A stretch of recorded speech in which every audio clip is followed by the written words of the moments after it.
Hey everybody! Welcome to Friday the 13th, the series. I'm your producer, Robert. And I'm your guest, Jeremiah. And after a complete, spoiler-filled recap of the episode, we are going to discuss the show you either just learned existed or always wondered how it existed. We promise the answers will be few and far between because we're just here to have some goofity fun exploring a show that, despite or possibly even because of its faults, isn't good and isn't so bad it's good, but is still somehow oddly charming. Let's dive in, shall we? We're back, baby, with part 4. Caveat emptor, Jeremiah has been watching Friday the 13th, the series since childhood. I have only seen the first 13 episodes, but with every episode, Jeremiah, I grow stronger. You've won the battle, but not the war. In case this is your first time listening, we refer to the character of Frank, who is a vampire and the episode's antagonist, as Jagger, owing to his uncanny resemblance to singer-songwriter and Rolling Stones frontman, Mick Jagger.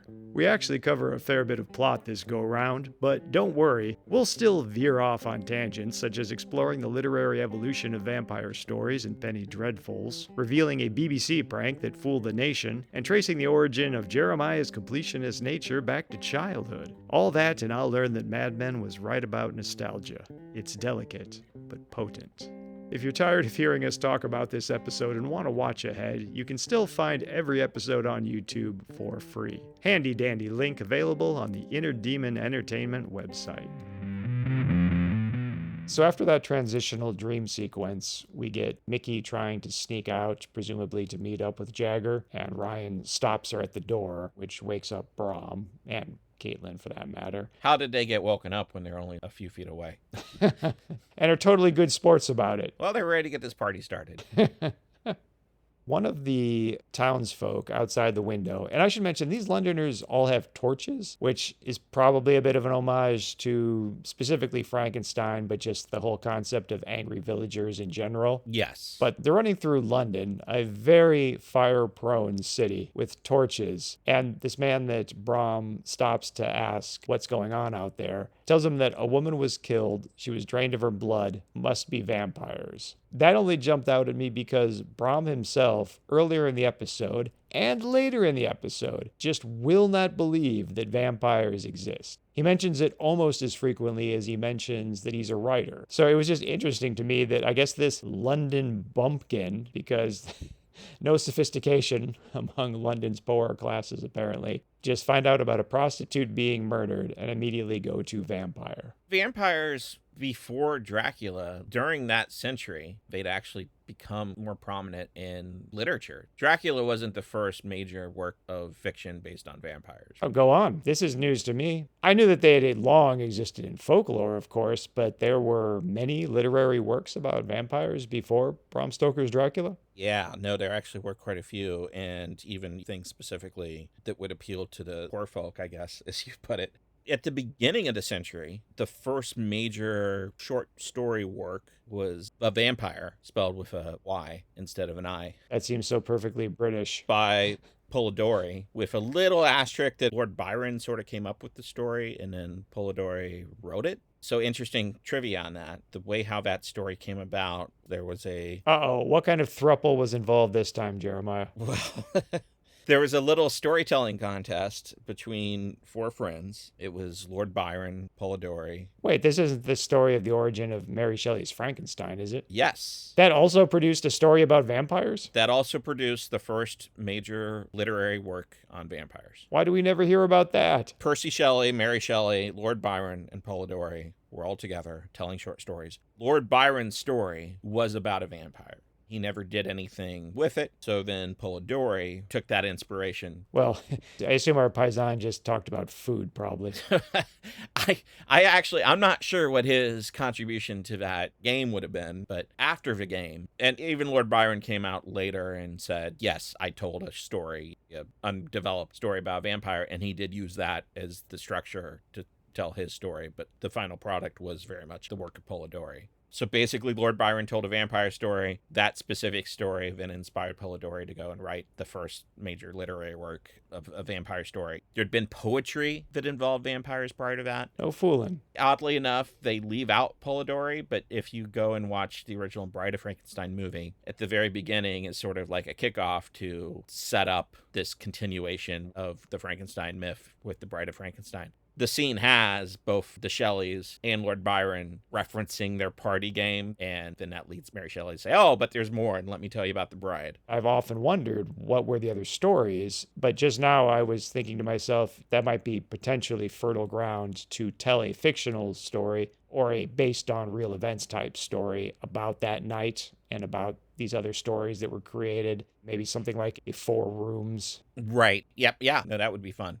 That was at the beginning of the century. There were ever little works outside of that. Another mid-century one was Varney the Vampire. It was around like 1850s, I think. No, I'm calling BS. You're making that up. No, Varney the Vampire was a penny dreadful, and penny dreadfuls were basically precursors to pulp magazines and comic books and things that came in the next century. Black Mask. It would be a serialized story where every week, or however often they were published, you would pay a penny and you'd get this very small pamphlet of whatever penny dreadful they were putting out. That was back when everything just cost pennies. Penny Dreadful, penny opera. But in this case, it was particularly because it was so short. It was the size of a pamphlet, just a couple pages worth of text. But every week you'd get the next chapter. I can't picture a less dreadful name than Varney. I'm picturing Count Chocula. Yeah, but Varney was a huge piece of work. They later collected it, and it is like 1,000 pages, double columned. It was the manga of its day. Yeah, it was huge. It was very, very... It was the One Piece of its time. Yeah, it was very, very lengthy. But that was a very famous and popular penny dreadful. The ever big ones are things like Sweeney Todd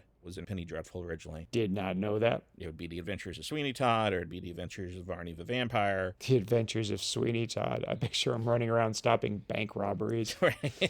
Maybe exploring darkest Africa in a pith helmet. I don't like to think about the implications of that. Ooh. But you'd get these little pamphlets, and they'd be about a dozen pages. You probably have a couple dozen in your collection. I wish. If you do happen to find one in your grandparents' closet, they're worth nothing. Just go ahead and send them to us. Send that to the show, care of Jeremiah. He'll be happy to have it, but he won't actually start reading them until he gets all 1,000. Right. Real completionist, this guy, folks. Gotta go in order. Gotta be linear. Those two had been well established and in the pop culture of the time. They were big parts of the literary landscape of that century. But probably the one that was even more influential, specifically for Bram Stoker, was Camilla, which was only maybe 25-ish years before Dracula, which actually would have put it only a few years, I guess, before this timeline that Mickey and Ryan are visiting. Camilla was sort of the archetype for the lesbian vampire fiction. Obviously became a big part of it. The sexual aspect of vampires are often part of the stories, but she sort of elevated that quite a bit. And would go on to put the kids of the producers of Hammer films through college. Yes, yeah, absolutely. Camilla inspired a whole slew of effort. Whole film studio built on that subgenre, I'll tell you that. Exactly. Vampire fiction entered into the literary world in a big, big way at the beginning of the 1800s and continued to play a part all the way up until 1897 when Dracula actually gets written, almost 100 years after Polidori writes the first one. Well, Jeremiah, did you know that before writing Bram Stoker's Dracula, Bram Stoker wrote a short story that actually did not do well and did not impress his editors, but he decided to press on anyway and ended up creating Bram Stoker's Dracula? Please don't answer that question. Okay, I won't. So I guess a lot of people know things about vampires in English literature. Yes. Real question. Did you know that... Actually, no, because this will be a real question. Real question. Right. Bram Stoker's Dracula has that whole travelogue component. Now, am I wrong in saying that that was also a popular conceit of the time, Yeah. given the popularity of books like Robinson Crusoe? That was a style at the time, yeah, for sure. Because it's sort of a mix of got the travelogue, you have different letters. You see quite a few in that Victorian era use that type of style. Dangerous liaison. You're getting the story of the book basically from the love letters that are being passed back and forth. The literary equivalent of found footage. I was gonna say, it was maybe a way to make certain people feel like maybe I'm actually getting insight into something that's real. The way that Blair Witch sort of promoted itself is this a real thing? When audiences first were being marketed the movie was sort of meant to make you question that. Now, even the way that reality TV sort of makes you think that you're watching something real when a lot of it's very staged. You want me to believe that was popular during the Victorian era, Jeremiah? Hard to believe, but Now back to this journal about spontaneous human combustion. right. Well, having woken Brahm and his wife in the middle of the night, Brahm, of course, is all too chipper to join Mickey and Ryan as they go off vampire hunting. So off into the streets they go, where the constables and the bobbies seem to be working in conjunction with the mob. I mean, really, they're the ones yelling to rally them at the most, it seems like. Constables, all they got's their nightsticks, so maybe they're looking for strength in numbers. Truly a scathing indictment of society. They're like, I didn't sign up for this, so. They're the Law and Order equivalent of Homer when Bart and Lisa tell him that there's a monster in the house. Right, exactly. It's a community thing. Small towns like London, they really pull together as a community in these types of times. Here we get another slow motion shot. This one might be the bridge too far for me, but it's so beautifully composed. Once again, I have to give it a pass. Jagger running through the foreground, splashing a puddle that just barely hits the camera, and then the bobbies not 20 feet behind, leading an angry mob after him, making it functionally impossible for him to have gotten away from them, but it looks so good, I'll allow it. Yeah. I mean, that one maybe is really where it does start to kick in, though, that this is something they keep going back to. And as you mentioned earlier, I think the connection to it being in Mickey's dream certainly made it seem motivated. Here, maybe not so much. I feel a little less so. I will say, though, that I legitimately like Louise Roby's performance of enthralled. And even the fact that when she gets angry here, it doesn't seem quite the same as when she's angry or perturbed at Ryan in previous episodes. There's something different about this one that I really like. Or maybe she's just coming into her own as an actress by this point in the series. Well, she is playing something different in the sense that obviously this is Mickey not being Mickey. As a character, she's the damsel throughout a lot of this episode. But as a performer, she's sort of getting to explore other aspects. She's not just playing Mickey. She's playing Mickey under a whole new personality set. Yeah, that's my point exactly. And I think she's legitimately good at it. Yeah, she did great. And also, she really looks great in this episode. She's always looks great in general. As I said before,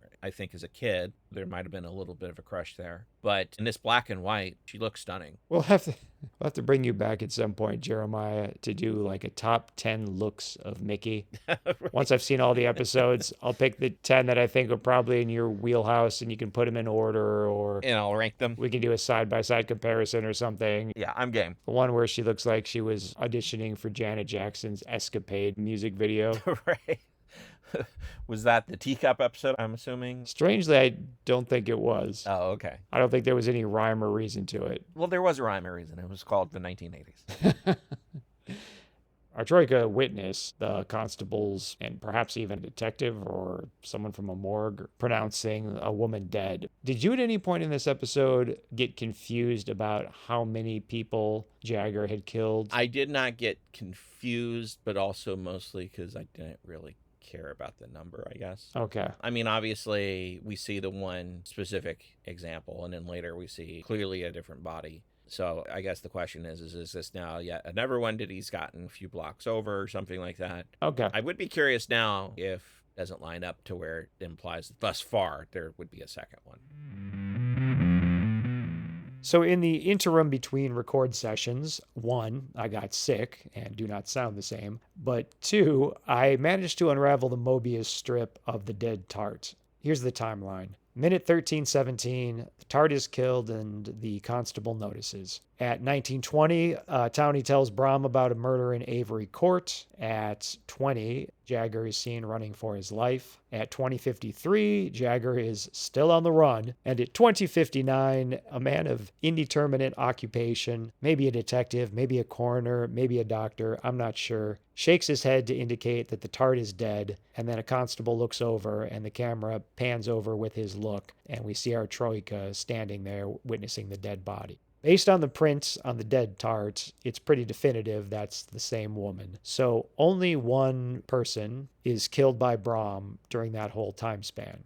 What threw me was the head shake. given by that man of indeterminate occupation, because I can come up with plenty of real life reasons why it took the other constables and whatever passed for a forensics team back then to show up on the scene. And in the meantime, maybe the peasants were speculating, maybe some of them came out of their apartments and actually checked the dead woman themselves. Doesn't matter. Word got around that there's a dead woman, but it just feels a bit out of sequence to already have that news going around like it's been disseminated through all of London, and then to have our heroes find this crime scene investigation in which someone seems to be checking for signs of life and indicating, no, Jim, she's dead.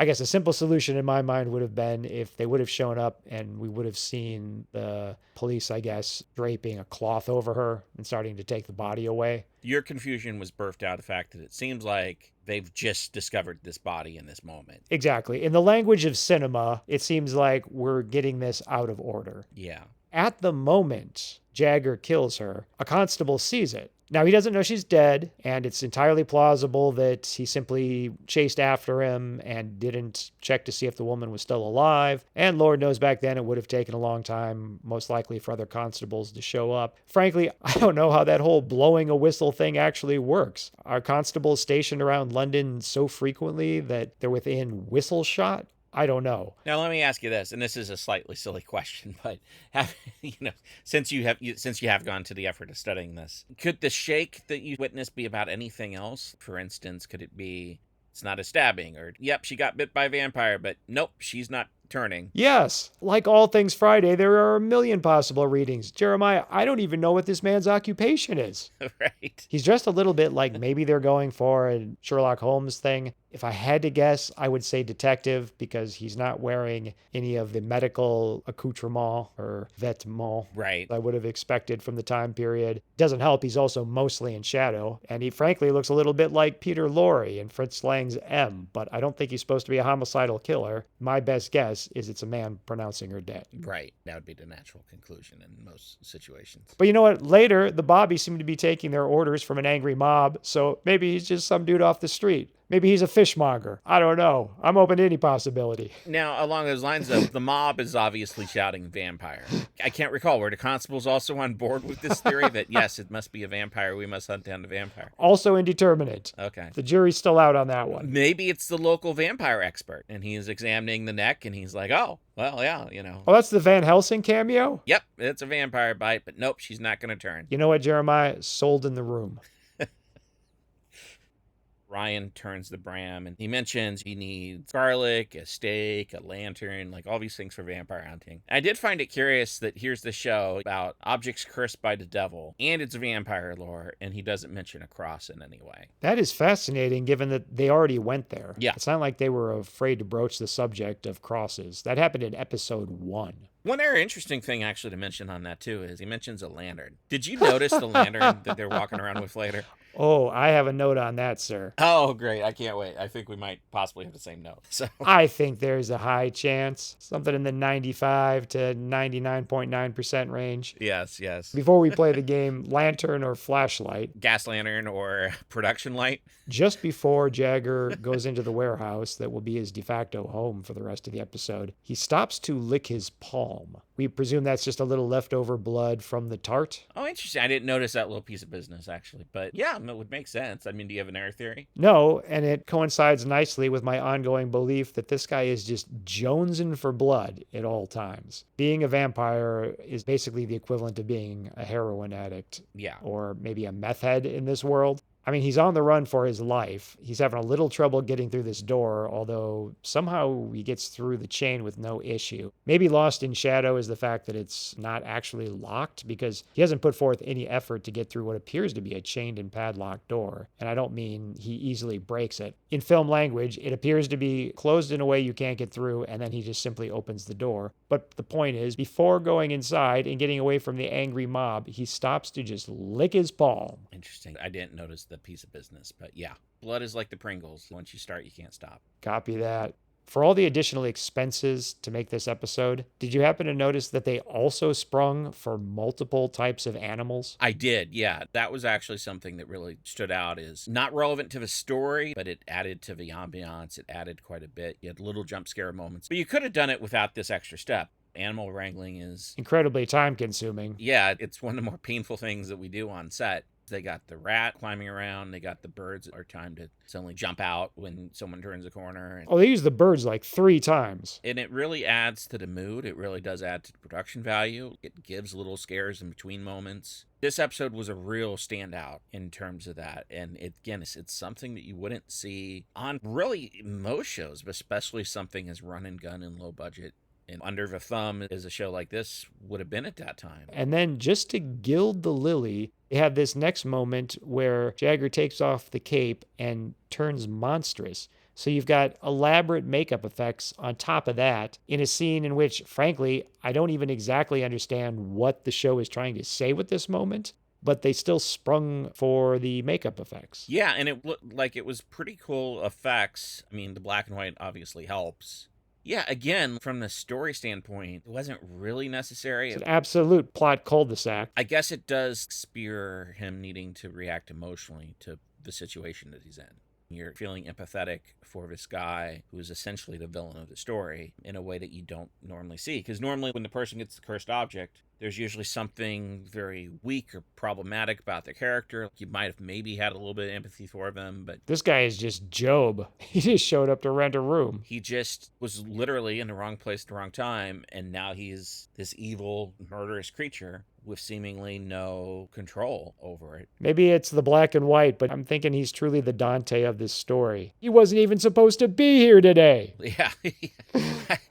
He was just trying to rent a room. Just trying to get his rug back. That's all the dude wanted. Right. Really tied the room together. It doesn't really play into the plot, but it's nuance in storytelling, nuance in character, nuance in performance that does just flush out the experience in a way. Plot could have continued without it, but it really does bring a little shade of gray to this black and white episode that really helps elevate the whole episode. Yeah, Friday the 13th, the series truly does dance to the beat of a different drummer. Yeah. While I'm doling out kudos, I also have to say that Tom McCamus, the actor that played Jagger, does a wonderful job emoting through all that makeup. Yeah, it's really well done. But as we said earlier, it is confusing. It doesn't make sense. Why does taking off the cape cause this to happen? The mistress of the house who originally bit him, she wasn't wearing a cape. She was not turned into a monster. What is the relationship to the cape and him turning into a monster, and why does it only affect this one vampire but not any other vampire? I don't know. But when you get down to the emotions and the way it feels, it's a powerful scene. In my scripted portion, I refer to it as the Dance Macabre from Texas Chainsaw Massacre. Yeah. Really more of a mood piece than anything else. A little bit of character, but mostly a mood piece. Definitely in the final cut, I don't know if you know this or not, but there was a scene that was cut out of the movie that puts that dance a little bit more in context. Oh, what's that? He was trying to find her at the gas station. And frankly, I'm just aware that this scene exists. I don't even know if I've seen it or not. Or if I have seen it, it was unfinished. I'm starting to think this was just a dream you had, Jeremiah. No, but you can look it up. Except you only sleep 2 hours a night and you never dream. Well, this is true. He lets her get a little bit ahead and starts doing that dance. And it's sort of like how he expresses himself when his emotions are getting elevated. But either way, it worked. Without the explanation, it works even better. To quote John C. Reilly, "Oh, I've got a murder boner." Went pretty far afield on that one, but... That's a huge tangent, yes. Yep. Circling back to the objects and how much sense they make, I'll also jump ahead a little bit and point out that later Jagger shows up at Caitlin and Brahm's apartment, and Caitlin is not affected by the cape. So apparently it's heat-seeking. Once it locks onto a target, that's that. It doesn't work on all women. Something else from vampire lore that doesn't seem to be working is the need to be invited in. You took that one too. I made a note of that in my script. That's a common thing in vampire lore, also not acknowledged here. But here we see he's after Mickey. As much as Mickey is uncontrollably drawn to him, he is uncontrollably drawn to her. And his performance makes it seem sincere. It's not like he's just looking for a meal. Yeah, it's almost Francis Ford Coppola's Bram Stoker's Dracula level of star-crossed lover. Yeah, exactly. He hasn't bit her. It's not like it's the power of the bite. Just like she's being hypnotized by the power of the cape, I'm guessing maybe he too is being hypnotized by the power of the cape. Now I'm just seeing if there was some kind of missed opportunity where Mickey's actual fiance Lloyd could have been some reincarnation of a vampire or something. Right. Some kind of love for the ages going on there. I mean, he's already kind of a dick. Might as well be a vampire too. Right, yeah. Is the fiance who's not around, should he be the one who is also being imprisoned by the vampire? Jonathan Harker. Yeah. He was greatly softened in his second appearance, so that could work. So is it time to play gas lamp or flashlight? Yeah, I mean, it's like, it's not even a flashlight. It looks like it's some small production light from the time. It's like a big canister light. It's like it came off the lighting truck. It's the David S. Pumpkins of flashlights. It's its own thing. Yeah. Maybe just because I spend time on set, jumped out at me more than it would for the average audience. It is just strange. What if they'd come upon him 30 seconds sooner? They would have found some kind of man beast. Well, they would have found some type of man beast, but also they would have found him in seemingly a state where he didn't really want to hurt anybody. When he becomes the beast, that's when he gets his humanity back for 30 seconds. And I was about to point out that he wasn't wearing the cape, so he wouldn't have had any effect on Mickey. And now I realize he wasn't wearing the clasp either. This episode would have been over. Right. Yoink. They could have just scooped it up. Did you happen to notice that in this confrontation when Jagger jumps out and sends Ryan and Brom flailing, Ryan once again pulls his signature move of trying to stab some back? Yes. I don't blame him. I mean, spam what works, but it does seem to be his go-to. Yeah, well, once you master a move through years of practice, you stick with it. He's following Bruce Lee's advice. It's not knowing 1,000 moves. It's perfecting one move. That's the man you're afraid of. It's perfecting one move and then doing it when they're not looking. If it's putting an oak stake through my back, yeah, you know what? You're right. I'm afraid of this man.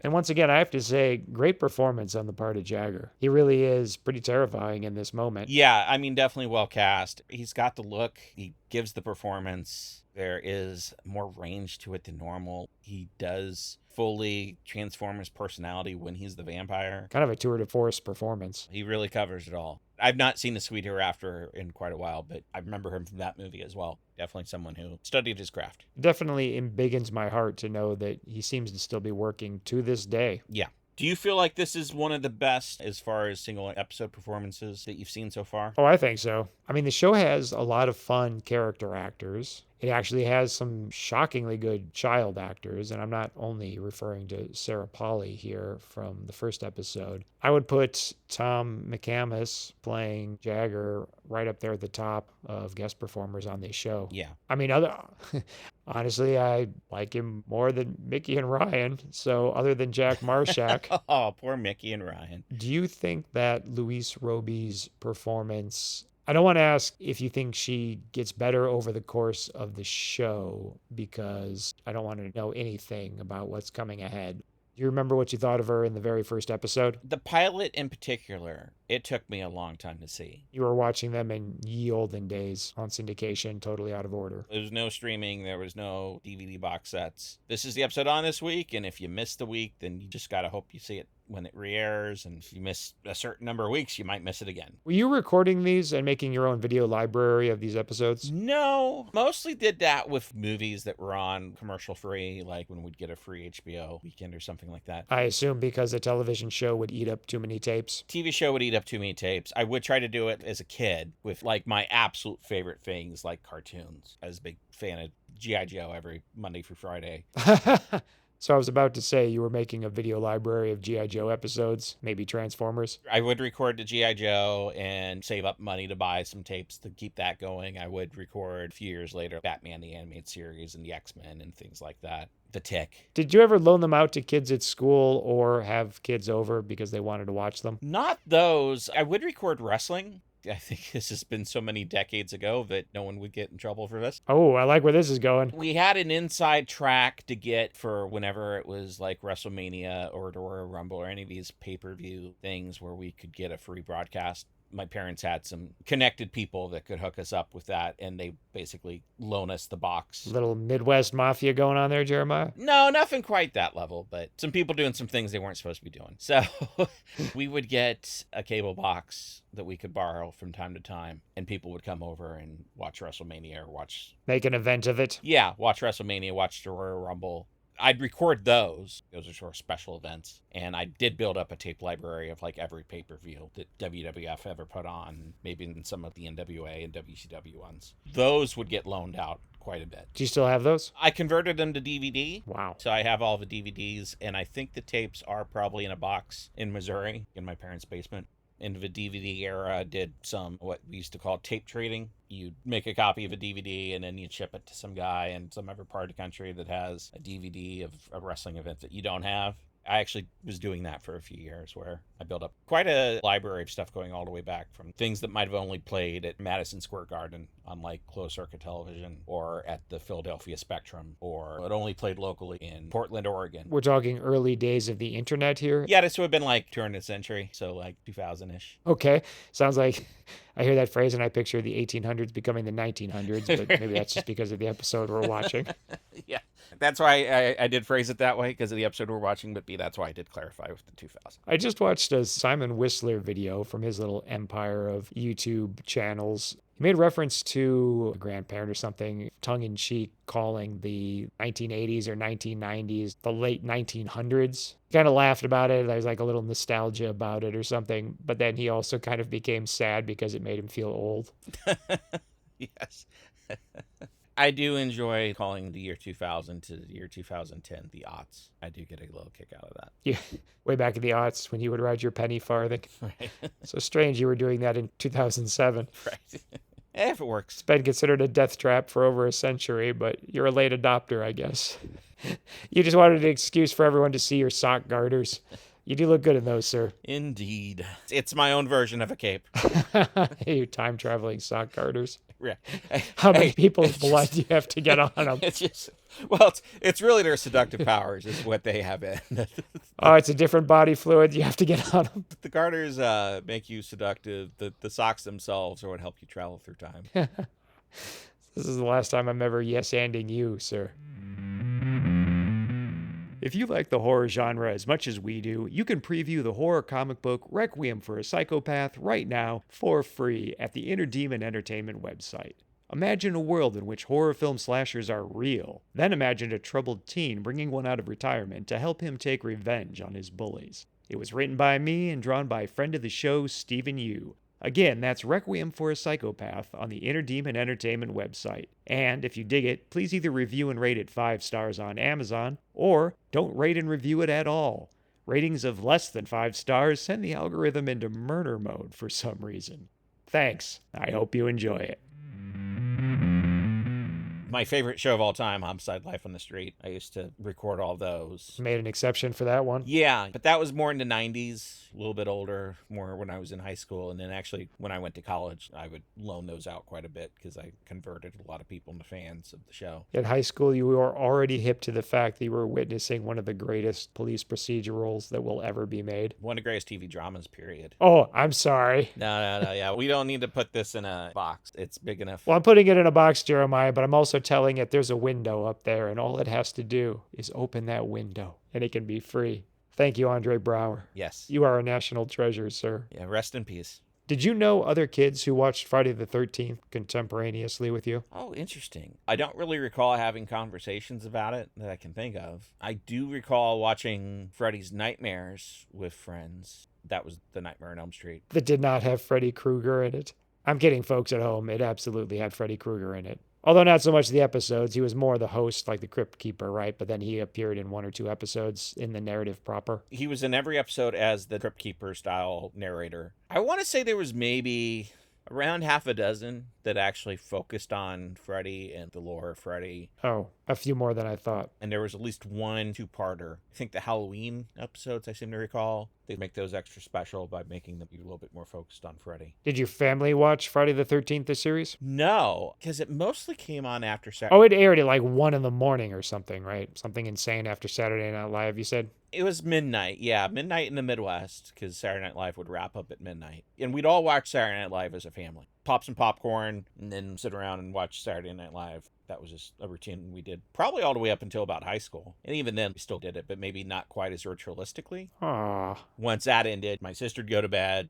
My sister'd usually sort of be knocking out even before Saturday Night Live would end. She'd go to bed. My parents would sort of start to move in that direction, but I'd usually try to squeeze in 1 more hour and get through the Friday 13th episode. So it was pretty much just me watching it, and I don't really remember ever talking about it with my peers. I don't think most of the other kids would be up that late. That makes a lot of sense. The episode would start at 10:30. About 10:05, my dad would go in, get the popcorn popper out, start popping the popcorn, melting the butter. Ah, yes, the ubiquitous Midwestern popcorn air fryer. Yeah, the air popper. And we did a little butter, but you'd put some cheese mix in it. Little dehydrated cheddar. Yeah, like what you would find in your mac and cheese. My family had one of those dedicated popcorn makers too, even though we all had microwaves and stoves and ovens. I don't think we had a microwave at that time, actually. Well, you had one, but it was black and white. Yes, exactly.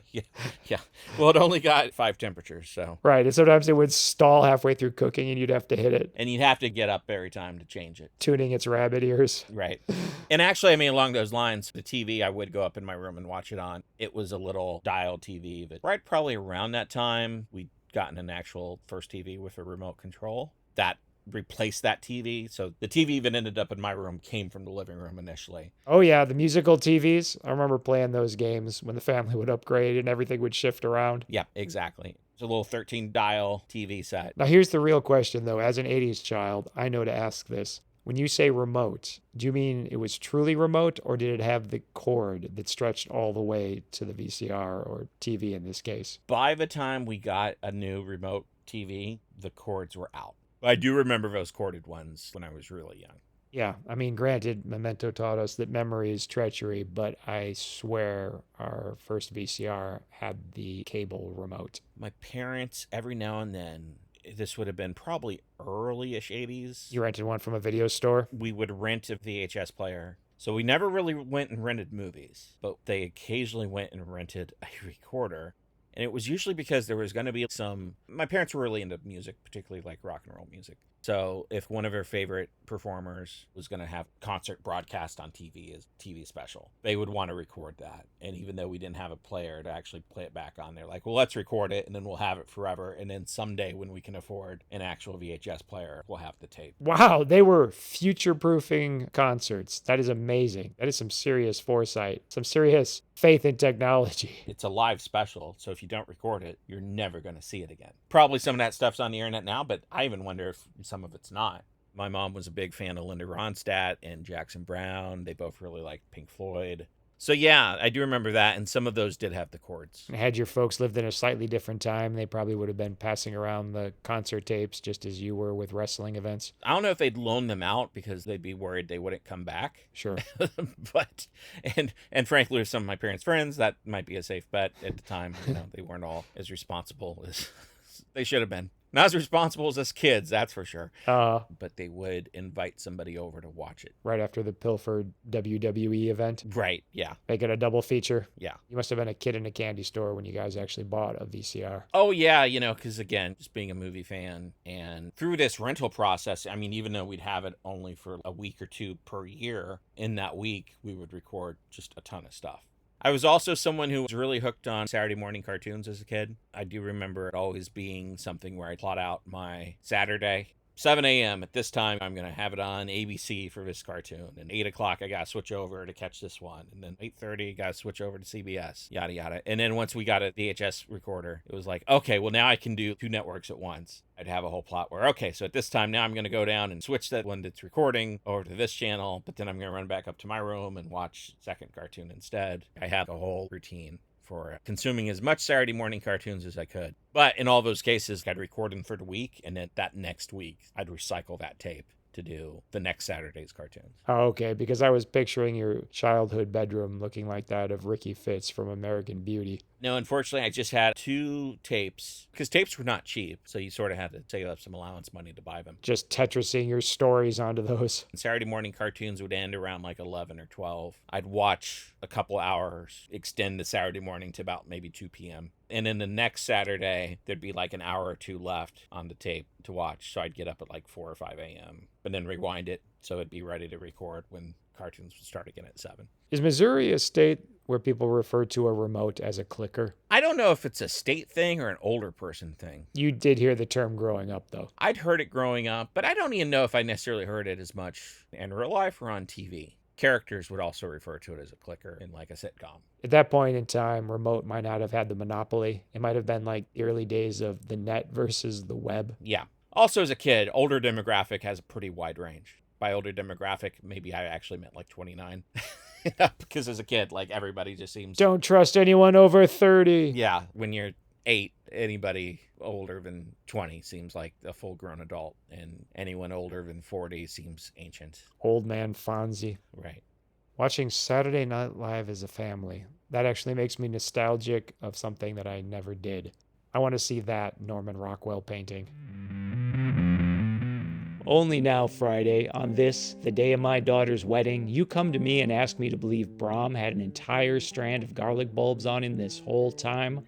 Well, somehow I didn't notice the first half dozen times I bore witness to this moment, so the case is dismissed. You're free to go. Side note, I've often seen vampires react unfavorably to intact heads of garlic, but I don't think I've ever actually seen one get burned by contact with it, as by a cross or sunlight, or die by forcibly ingesting a clove. Feels like a missed opportunity, given how much more pungent aliens like garlic and onion become when their cell walls are ruptured. I mean, films and comics will put a cross at the end of a shotgun for whatever sense that makes, but no cracking open a head of garlic, then hurling it like a grenade, or firing individual cloves like bullets? Anyway, Brom takes a page right out of Ryan the Lion's playbook and mounts a berserker charge. Lucky for him, the garlic works and Jagger is momentarily stunned.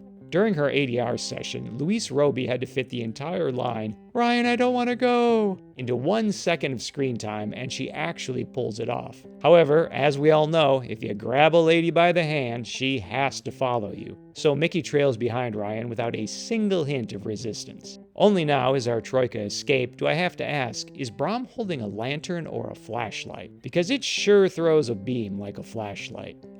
Sorry Brits.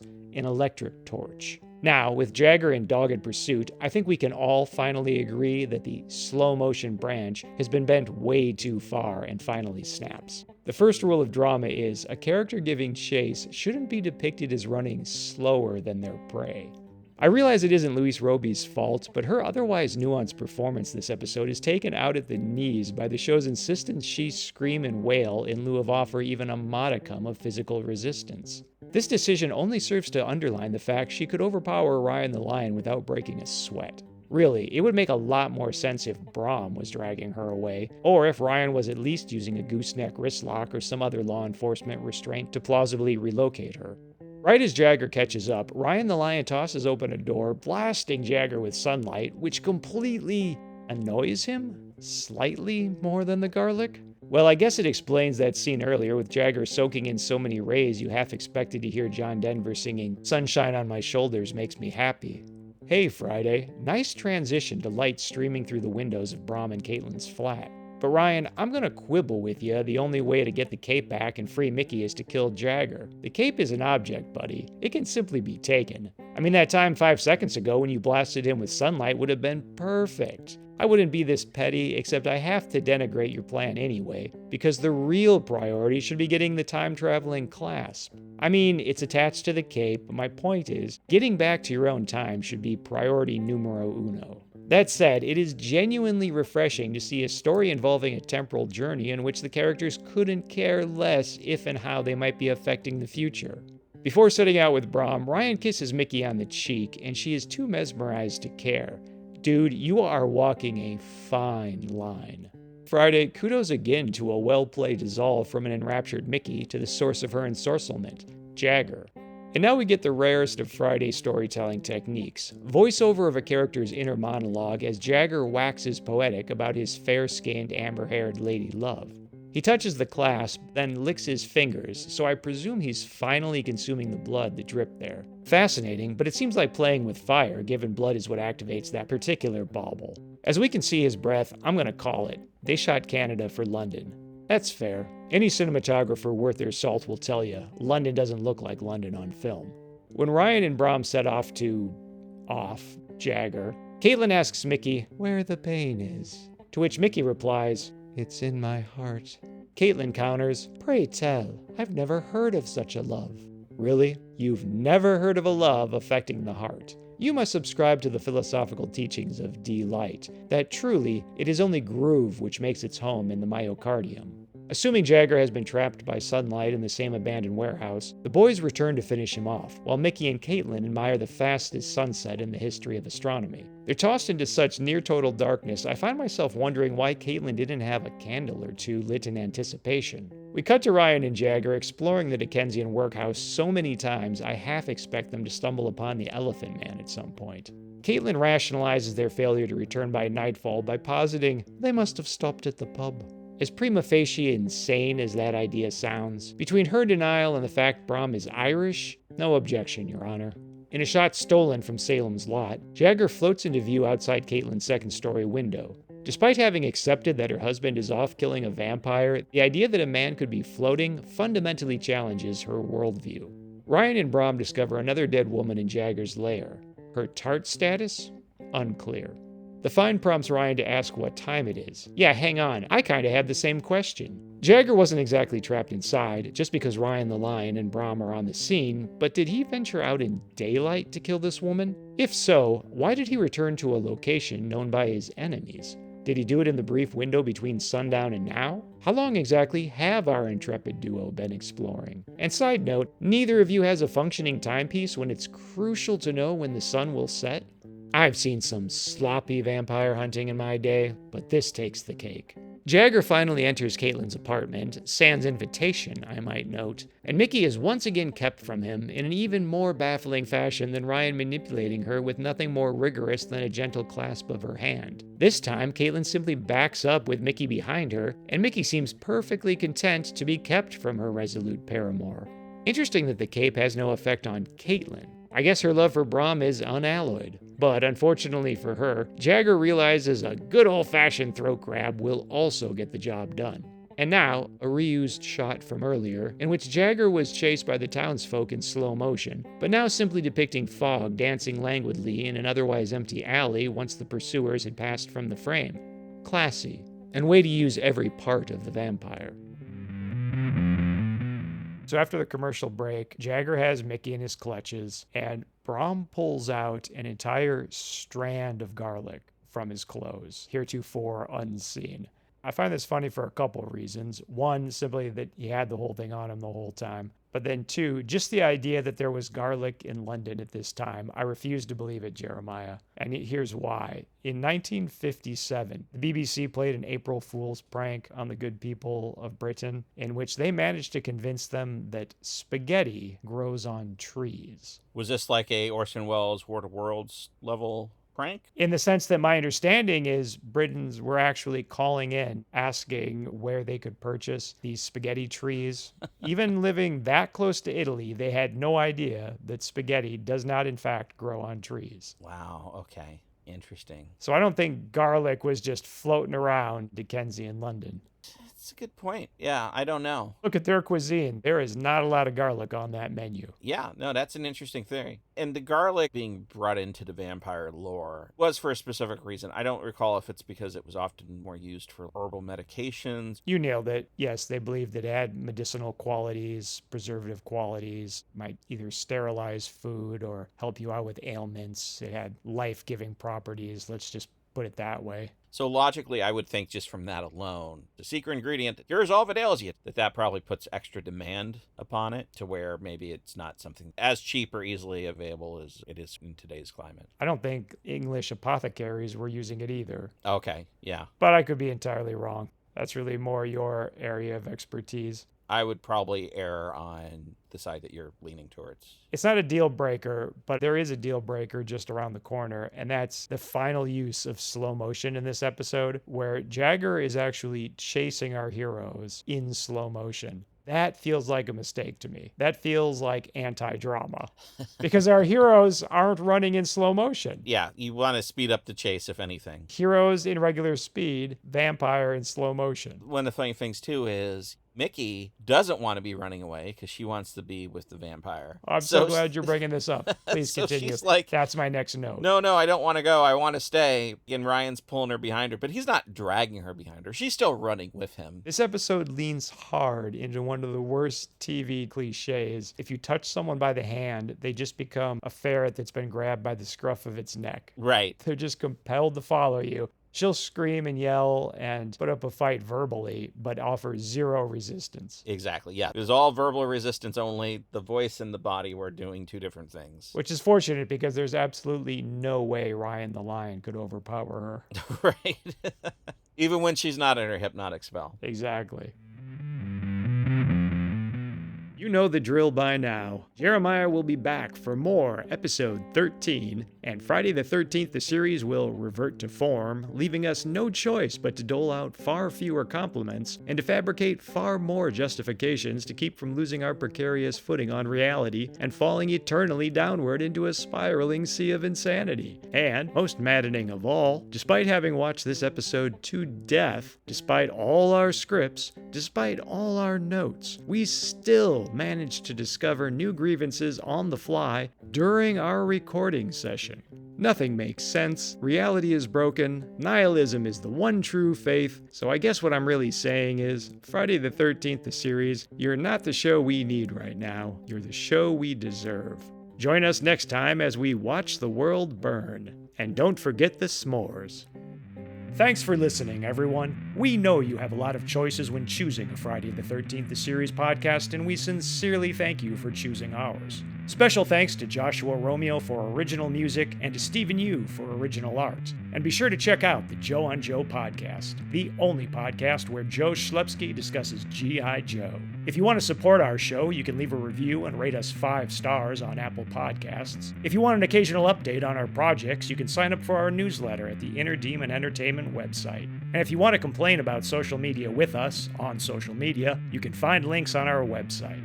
And always remember what Carl said to Frylock. It don't matter. None of this matters. Good night, everybody. Let's go ahead and stop recording. Oh, I'm sorry. My producer's making the pulling taffy motion.